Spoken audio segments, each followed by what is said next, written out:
Hello everybody, Cartinius Ryan here, and I know it's been a long time since I posted, but I figured might as well.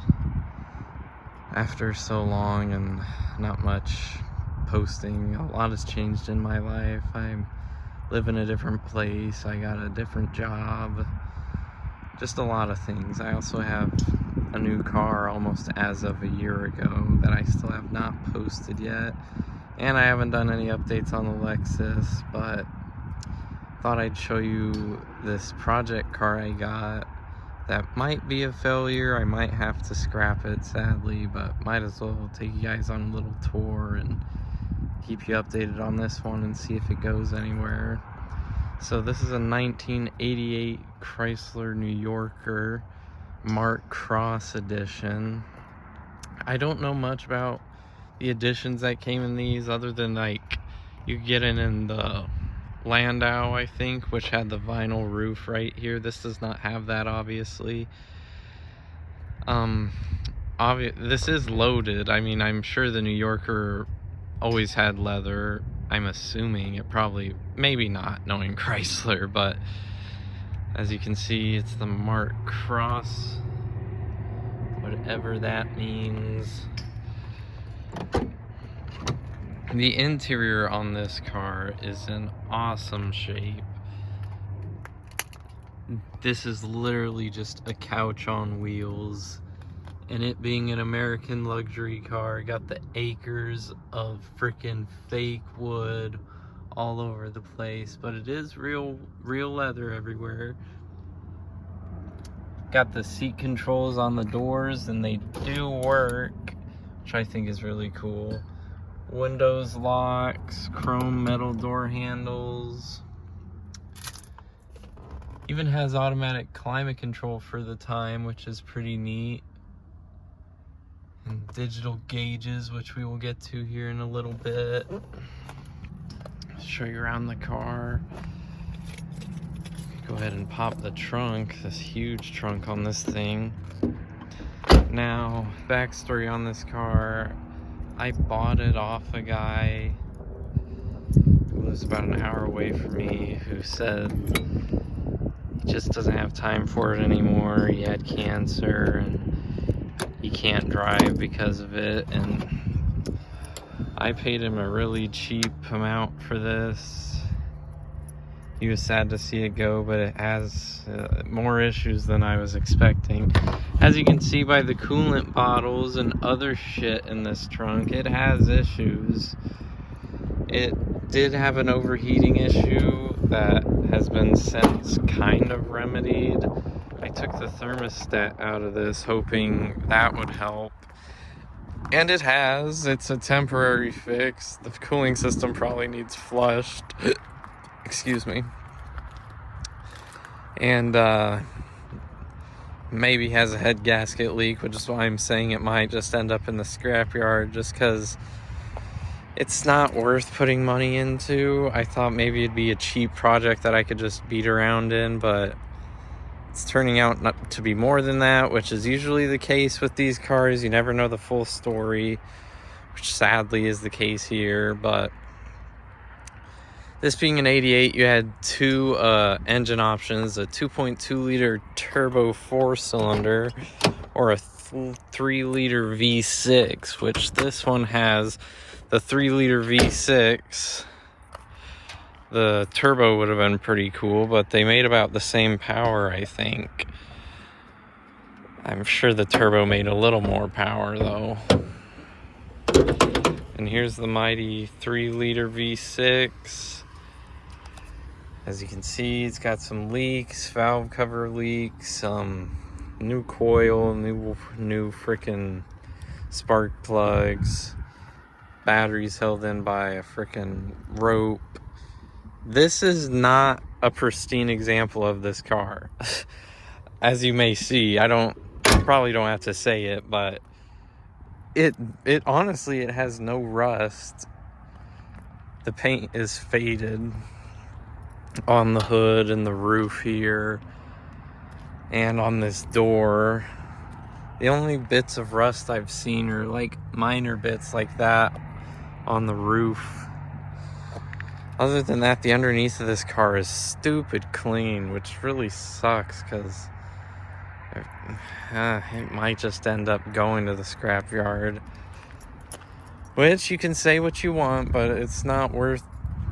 Maybe to somebody it's worth putting a motor and stuff into. To me, it's not. And it's a 34-year-old car now. The window regulator on the driver's side is unhooked, so the previous owner went absolutely insane with the tape here, and it makes it look really shitty. It would look somewhat decent without all that there. It's being held up by a freaking screwdriver. All the other windows work. Get inside here and show you the features on the inside and the digital gauges. They are not flickering, that is just the camera. The refresh rate on the camera makes them flicker. Shut the door. The seats do work. Let's go ahead and fire her up.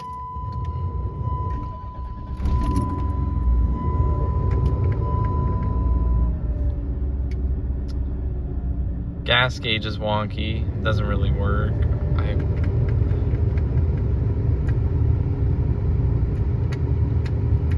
As you can see, you couldn't see it's behind here. The climate control is wonky, but it idles like shit. The radio turns on, but there's no audio coming out of it. AC doesn't work. As you can see, you have to really press the buttons for it to do anything, and like you can see how much play is in that button there. It doesn't come out of the panels, it only comes out on the floor. Sometimes it does this, I don't know what that means.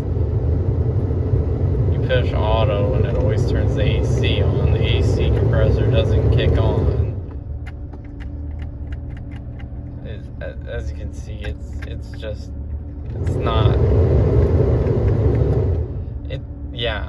It's 80s Chrysler electronics. This does nothing. It does tune into the station, so it has power and whatnot. There's glue on it for some reason. It's a 3-speed automatic.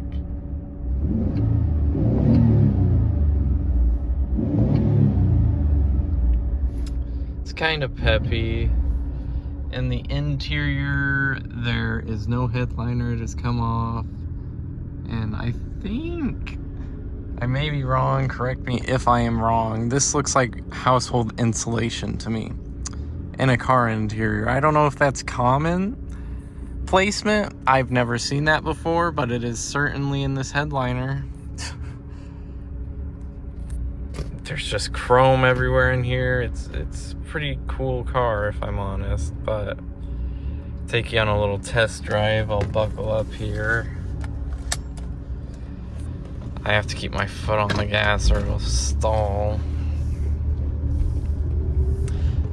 First thing, what do you notice? The speedometer doesn't work.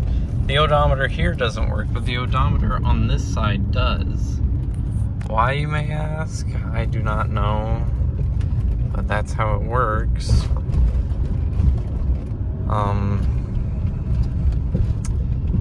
Transmission shifts okay. It rides pretty decent. The tires in the back are like 20 years old, and it just died. I didn't even realize. But it says check gauges. When it says check gauges and the oil pressure's like that, it means it died. This is what I mean by, like, I put spark plugs in this and a fuel filter, and it still has issues, and people will probably get mad at me for wanting to scrap it, but it's got a head gasket leak. It's not worth it. As cool as it is, which some people might not even think it's cool, I think it's cool. As cool as it is, it's definitely not worth it.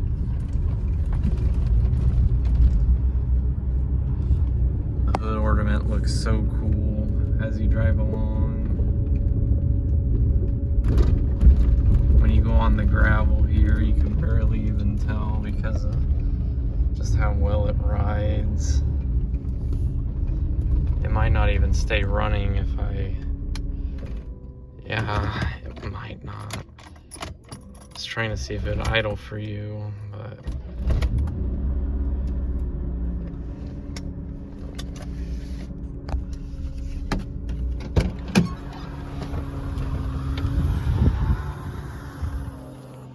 yeah, it keeps dying. I don't know. I just don't think it's worth putting the money into. And it needs new CV axle boots. It needs motor mounts. It needs freaking so much. And sadly, it's not worth putting it into this car. But it's cool to look at the features. There is lights everywhere in this car.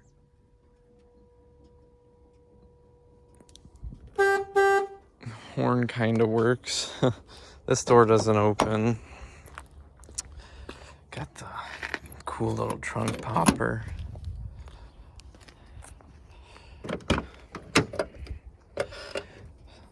Ashtrays. Sit in the back here. It's so comfortable. So comfortable. Armrest. You got your little reading lamps on either side, and like I said, lights in every door. Yeah. Just thought I'd show you guys this cool piece of history that sadly I'm probably not gonna save, but at least I gave it a good shot. Might actually sell it to somebody else if they want to put the money into it before I scrap it, but I'll keep you guys updated. Hope you enjoyed this cool little tour.